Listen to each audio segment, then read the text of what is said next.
Welcome back to Taiwan Outlook. Our guest today is the president of the Taiwan New Century Foundation, Dr. Chen Lung-chu. Dr. Chen, you are also the president of the UN for Taiwan Alliance. What is that alliance?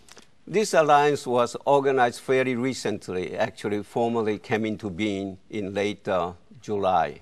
And in a way, it was very much inspired by President Chen's determination to apply for UN membership.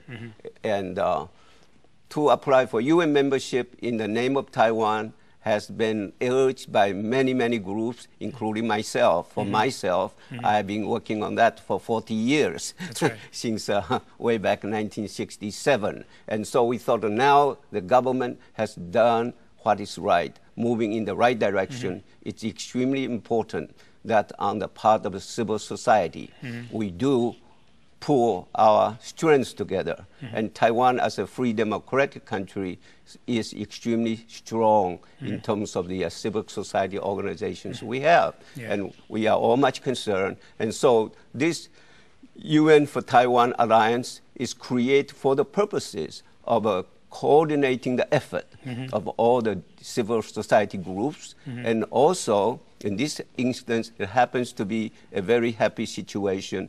Government and the civil society sector working closely together. So we are hoping that whatever we do will contribute to the common goal of having Taiwan become a member. And so in that sense, it is a loose federation, or confederation of all the civil society organizations in Taiwan. We know that your alliance organized one of the biggest rallies in Taiwan history in Kaohsiung on September 15th. What is that alliance rally about? I was rather impressed and very moved that day. In my talk there, I said 40 years ago when I was in the United States and when Taiwan was living under martial law, even while in the United States there was no real freedom for Taiwanese there. And pressing for membership for Taiwan, self-determination for Taiwan, I really felt very lonesome at the time, feeling how long it would take. But that night, when so many people, about 500,000 people turned out on that occasion, that really gave me such encouragement. Said here the Taiwanese people are getting together, determined to do what we can, and as individuals, as concerned citizens of Taiwan, to make sure Taiwan would not be further ignored by the international community. We used to call ourselves an international orphan, but the international orphan no more really is the goal, to make sure Taiwan will have its own proper place and dignity in the world community. And that day simply is the demonstration of the strong will of the people, considering membership for Taiwan is a matter of right, and for that, the Taiwanese people are willing to work toward that goal. Do you think these messages get through to the international community and well received? This time, yes.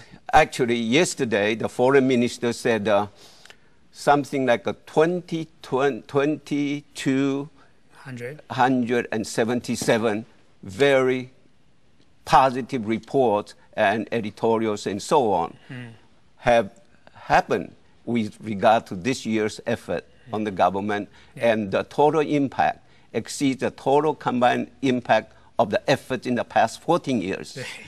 So it's rather remarkable. In a way, it has really created very serious concern and attention. But it's still not enough, because in the world community, still so many people do not even know Taiwan is not a member of the UN. That's right. When I asked, said, won't you support the membership for Taiwan? They said, oh, isn't Taiwan a member? Said Taiwan is progressive in so many ways, science, technology, politics and economy and so forth. They just couldn't believe it. And so I think that means there's lots of education to do, lots of effort to do, both inside Taiwan and in the world community at large. One of your works of the UN for Taiwan Alliance is to collect signatures for the referendum of the UN's membership under the name of Taiwan, and also the passing of the referendum as well. How does that proceed so far? Yeah, I think that's really a very important one. Some people said, well, this is all what the Taiwanese people want, why you need that plebiscite, when you need that referendum.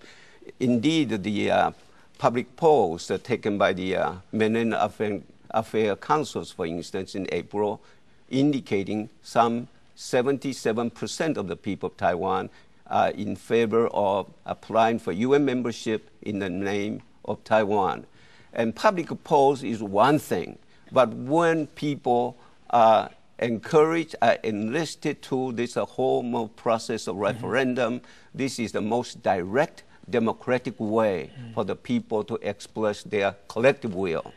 And I think in terms of the Taiwan's international isolation and in terms of threats coming from across Taiwan Strait, definitely one thing the Taiwanese people can rely upon is the collective will of the people of Taiwan in the most formal, democratic, and peaceful way. And through a referendum, the people of Taiwan can demonstrate to the world, yes, this is our common desire, our common will, and our common effort. But some countries, including the U.S., come up and criticizing Taiwan for holding the referendum on that particular issue. And they said that even with the passing of the referendum, Taiwan will not get into the UN anyway.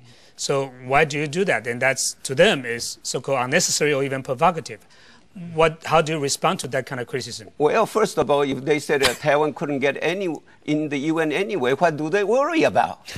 They don't have to worry about. China has veto and so forth. But I think what is significant is, first of all, to exercise plebiscite. That's a direct democracy. It's a fundamental right of the people of Taiwan. And the people of Taiwan have been denied occasion like this too much, even though there's a plebiscite law that is so highly restrictive. But still, it's important, considering how the chaotic situation created by those irresponsible legislators.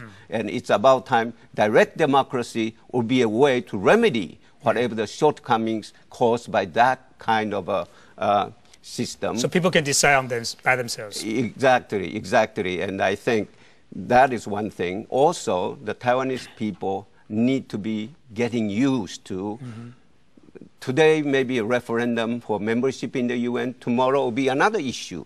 And when you look around so many democratic countries, this is something taken for granted. This is something people do it, especially in conjunction with presidential or other type of nationwide or statewide elections. And so it's important that the Taiwanese people go through that. Another way is to simply say, they said, well, for those people who wish to become a member of the United Nations, it's a handful of people. But through a referendum, that is a very formal, democratic way of demonstrate the free choice of the people in a collective way. And I think that itself will get lots of attention. And this is why I think when the United States bureaucrats, some bureaucrats in the State Department are opposed to it, I said that they really should change and should know these values of democracy really represent the universal values. And this is why the United States is well known. This is what America really stands for fundamental freedoms, human rights of the people. And in fact, that a poll taken by Zagorby International not too long ago, indicating a majority of the American people support membership for Taiwan in the UN. And if that membership application is sustained by a referendum, then 70%, more than 70% of the American people would be supporting Taiwan's membership. So I think American government should take note of that public opinions of American people. But sometimes the international community will be confused by what Taiwan is really doing. For instance, this year probably there will be 2 referenda. For instance, the DPP proposed the so-called entering into the UN in the name of Taiwan, but the KMT proposed a different one, which suggests that we should return, or ROC should return to the UN. What's the difference between the two? Yeah, you were quite right in saying some people said the real problem of difficulty in getting into the UN, it's not even the United Nations itself. It's often right here domestically. And what you just mentioned have a very fundamental differences. The DPP version, the version of applying for UN membership to enter the United Nations. It's to show, yes, Taiwan is a sovereign independent state. As a peace-loving state, Taiwan applies to membership of the United Nations.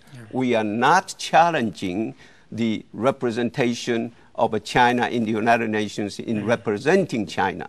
But on the other hand, when you have the Kuomintang KMT's version of a Republic of China returning to the United Nations, well, that thing simply say, yes, we are returning. Or PRC, People's Republic of China, make way for us. And that simply is going to reopen the issue of who is going to represent China in the United Nations, and which actually was the issue decided by the resolution 2758.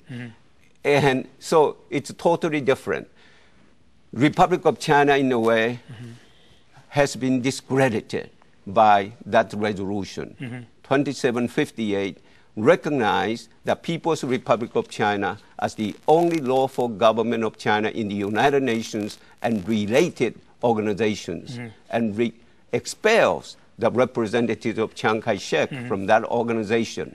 And so for ROC, Republic of China, now seeking to return to the United Nations, that really would open up a lot of confusion, and also may even be laughed at to see, well, that is something that China sees occupy the PRC. And the DPP's version made it very clear, yes, Taiwan is a sovereign independent state. It's not another Republic of China. It's not Republic of China. It's a Taiwan that fulfills all the requirements of state. Taiwan was under military occupation after World War II for many, many years, but now has evolved as a sovereign independent state, thanks to the processes of democratization, Taiwanization, and effective self-determination of people. And this country wishes to become a member of the United Nations as Taiwan, representing Taiwan and the Taiwanese people, not to represent China or challenge China's representation in the UN at all. So if I am not mistaken, DPP's version is to propose one country, one China, one Taiwan with separate seats.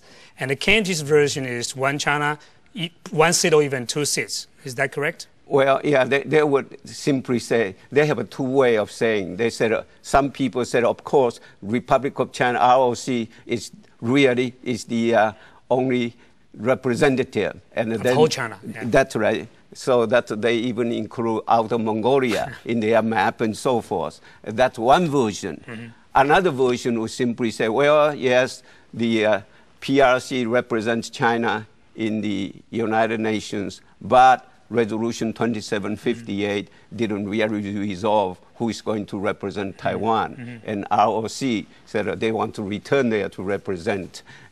That's one way. But in essence, what it does signify is who is going to represent China in the United Nations would be an issue that would be generated by this move on the part of KMT. Secretary General Ban Ki-moon of the UN said that the UN has the so-called one China policy. Do you think that's the case? That is he is incorrect. As Secretary General of the United Nations, he is supposed to maintain international high degree of neutrality and impartiality as the head of the international bureaucrat. And whether it's one China or not, as a bilateral policy, individual country has their one China policy. But the United Nations itself really does not establish that. First of all, he invoked what is called 2758. But 2758, as I said, decides only who is going to represent China in the United Nations and its related organizations. In no way has the resolution made a reference to Taiwan. There's no reference whatsoever. It did not decide Taiwan is part of China. It did not decide Taiwan is part of the People's Republic of China. It did not authorize the People's Republic of China to represent Taiwan and the people of Taiwan in the United Nations. Nothing at all. So he totally misreads the whole thing. But that somehow has become the kind of official line. And in the Secretary General Van's situation, he had no business in sending things back.